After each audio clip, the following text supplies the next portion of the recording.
Hi, this is Pre-Algebra Lesson 2-2, Understand Irrational Numbers. In this lesson, we'll be able to identify a number that is irrational. Do you know what a rational number is? Rational numbers are all numbers that could be written in a fraction form. So irrational numbers are opposite of rational numbers in a sense where if you cannot write a number into a fraction, it's an irrational number. Let's look at explain it. Sophia wrote a decimal as a fraction. Her classmate Nora says that her method and answer are not correct. Sophia disagrees and says that this is the method she learned. If you remember last lesson, we learned how to write a repeating decimal into a fraction. So, Sophia wrote this decimal 0.121121121112 ... into a fraction using the same method we learned last lesson. Are they all correct? Is it good? Is she true? Nora says it's not true. It's an incorrect answer. Sophia says it's exactly what she learned, so she must be true. So what do you think? Is Nora or Sophia correct? Who do you think is correct? Explain your reasoning.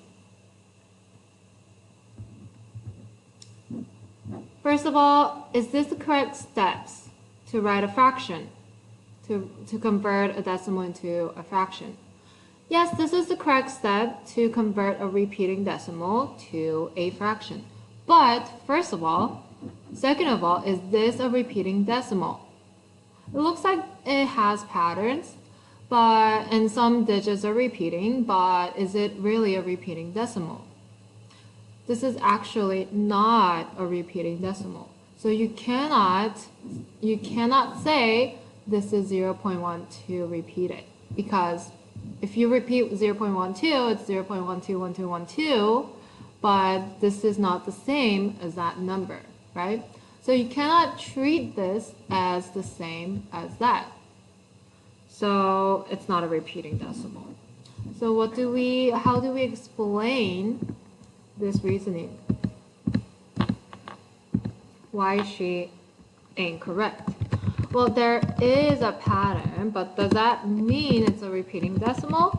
No. There's a pattern in the decimal, but it's not a repeating decimal. A repeating pattern. So if it's not a repeating pattern, then it's not a repeating decimal. Sophia used only a part of the pattern, 0.12. This will not result in a fraction that is equivalent to the decimal number she has.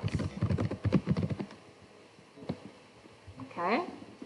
So what is another non-terminating decimal number that cannot be written as a fraction? So it's non-terminating, non-repeating. There may be repeating digits, but it doesn't mean it's a repeating decimal. So what could be another similar decimal that could not be written as a fraction? Yeah, you can think of any other decimals that has a pattern, but it never repeats. So 0.02, 002, 0002 is also the same. 00002, ...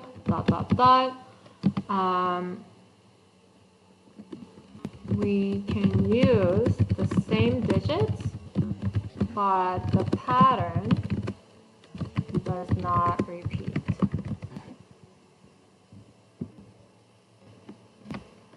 It is not a terminating, let's say it is neither a terminating or repeating decimal. Okay, so there are decimals that are neither terminating nor repeating. So those decimals could not be written as fraction, and it's called irrational number. Let's look at focus on math practices. Is 0.1211211121112 a rational number? It's very similar to our example, our digits, right? No, it's not. Explain. A rational number can be written as a repeating or terminating decimal. This number is not a repeating or terminating decimal. So it is not a rational number.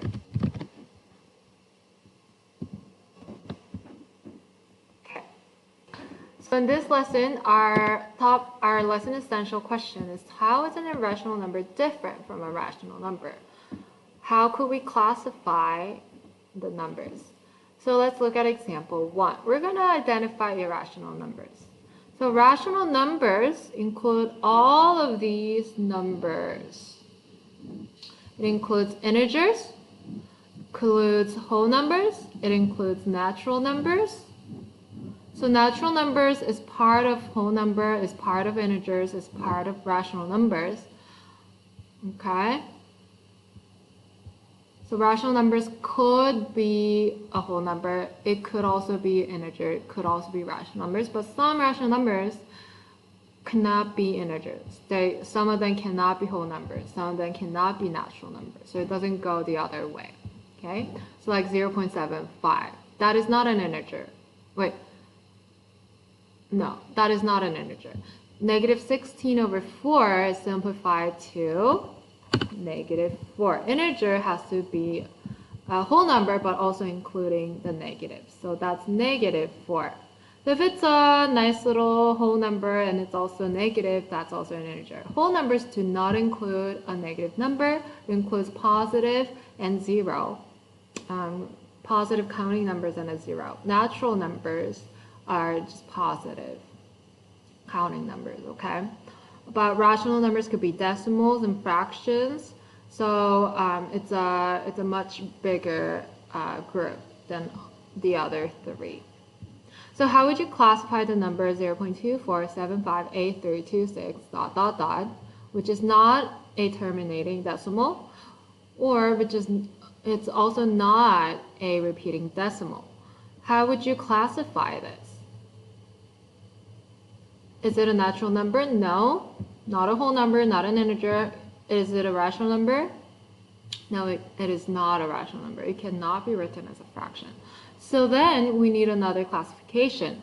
It's called the irrational number. An irrational number is a number that cannot be written in the form a/b, where a and b are integers and b is not equal to 0. So all the irrational numbers are numbers that cannot be written as a fraction. Is it including other numbers too? No, all the other numbers are part of rational numbers. So it's either a rational number or an irrational number. Okay, so the decimal that we looked at, 0.247583226 ... is irrational. It's irrational because the decimal expansion is non-repeating and non-terminating, so it cannot be written as a fraction. Pi also does not have a pattern. It's not a repeating decimal. It's not a terminating decimal. Pi cannot be written as a nice little fraction. So pi is also irrational. Square roots. A lot of square roots will be irrational numbers. They are going to be decimals that are non-repeating, non-terminating. Okay, some of the square roots could be a rational number, could also be a whole number. A lot of them will not be. Okay, let's look at try number 1. Classify each number as a rational number or an irrational number. So we got 6 numbers here. Please classify them into a rational or an irrational in the table on the right. See if you can do it by yourself. Come back when you're ready to check answers. Okay, are you ready? So, as we talked about just now, pi is an irrational number because its decimal will not repeat, it's not going to terminate, it's going to go on forever. So pi is not a rational number, it's an irrational number. 0.04053661 dot dot dot. Is it repeating? No. Is it terminating? No. It's an irrational number. 0.040536661 dot dot dot. 0.76 repeated. It's a rational number because it's repeating decimal. 3.565565556 dot dot dot. Is it repeating? No. It seems like it has a pattern. It seems like it's repeating. But it does have a pattern. It's not repeating the same digits. So this is not a rational number. 3.56, 556, 5556, dot, dot, dot. Negative 17 is a rational number. It's an integer. 3.275 is a rational number. It could be written as a fraction. Okay, check your answers. Convince me. Jen classifies the number 4.567 as irrational because it does not repeat. Is Jen correct? Explain. Is this irrational because it doesn't repeat? What is she missing? She's missing that the fact that this decimal is terminating. If it's terminating decimal, it's a rational number. You can write it as a fraction, right? So, no. The number 4.567 has no repeating digits, but it terminates. And if it terminates, it is rational. And it can be written as the mixed number 4 and 567 over 1,000. You know, sometimes a fraction would be a little bit of a mess, but that's okay as long as you can write it in fraction. It's a rational number. Alright, example 2. Identify square roots as irrational numbers. So, how do we classify square root of 3? Square root of 3 means the non-negative square root of 3. By definition, the square root of a number is a number that when multiplied by itself equals the original number. We talked about this vocabulary before we started our topic, remember? When you go back to page 86, we have a chart. We have a graphic organizer for the topic vocabulary. One of the topic vocabulary that we went over was the square root. And by definition, it's the reverse of the square of a number. And our example was square root of 64 equals 8. And we can say square root of 64 is 8 because 8 times 8, which is 8 squared, is equal to 64. So we're figuring out the number that is multiplied itself, so that it is the number that's inside the square root. So what number multiplies itself so that it can have an answer of 3? So look at these squares. 1 times 1 is 1. So square root of 1 could be 1. Okay? 2 times 2 is 4. So square root of 4 is 2. Because 2 squared is 4. 3 times 3 is 9. And square root of 9 is 3. Because 3 squared is 9. So the number 3 is not a perfect square, right? The number 3 inside the square root. You're trying to figure out the number that multiplies to get 3. So square root 3 cannot be written as an integer. So square root 3 is irrational. Okay, it's going to be a decimal that's non-repeating and non-terminating.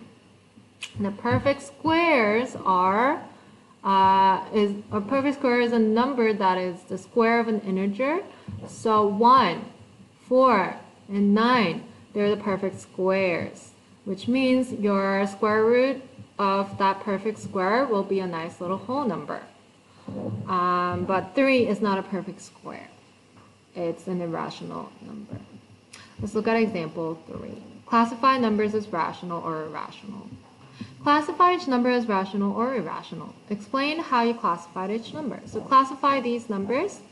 Explain how you classify, right? So how do we know if negative 81,572 is rational or irrational? Could it be written as a fraction? Sure, why not? Because if it's a whole number, you can just make it over 1. Just put 1 in the denominator, and that could be your fraction. So that's a rational number. Square root of 11, is that a perfect square? No. So it's not a rational number. It's going to be a decimal that is non-repeating, non-terminating. If you're not sure, try plugging in square root of 11 in your calculator. It's going to give you a decimal that is non-terminating, non-repeating. Okay, 5.63633, Again, it shows a pattern, but is it repeating?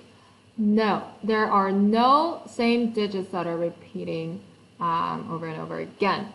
These are made out of same digits, but they're not repeating exactly the same digits.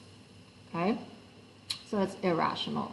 Square root of 16 is a perfect square. 16 is a perfect square, which means square root of 16 will be a nice little whole number. Which number squares itself to get 16? 4 times 4. 4 squared is 16. So the answer is 4. And 4 is a rational number. Now it's your turn. See if you can classify each number as rational or irrational and explain why. See if you can do it by yourself. Pause the video and come back when you're ready for answers. Alright, are you ready to check answers? So the first fraction, 2 over 3. Did I say fraction? Yes, I did. If it's a fraction, it's a rational number. So that's a rational number. What about square root of 25? Is that a perfect square or not? If it's not a perfect square, it is an irrational number. If it's a perfect square, it could be a whole number, and so it's a rational number. 5 times 5 is 25. So 5 squared is 25. So square root of 25 is 5. It's a rational number. Negative 0.75 repeated. Repeated decimals are rational numbers. This is a rational number. Square root of 2. 2 is not a perfect square. You will get a decimal greater than 1, but less than 3, less than 2, right? 2 times 2 is 4. So 2 is less than 4. 1 times 1 is 1. 2 is greater than 1. So it's gonna be greater than 1, less than 2. Okay, so that's an irrational number. 7,548,123. That is a nice little whole number. It is a rational number. So the only irrational number in this set would be the square root of 2. Okay, 2 is not a perfect square. So let's summarize our lesson. Numbers that are not rational are called irrational numbers. And they all belong to the real number system. So, yeah, rational numbers include all these other groups called integers, whole numbers, and natural numbers. But irrational numbers are everything that are not rational. So, square root is a very common example where if you don't have a perfect square as a square root, you will have an irrational number. Pi is an irrational number. Any decimal that is non-repeating, non-terminating cannot be written as a fraction, therefore it's irrational. Alright, that was lesson 2-2, understanding irrational numbers. If you have any more questions, please ask your questions in class. Otherwise, we'll continue with lesson 3, comparing and ordering real numbers, in the next video. Bye!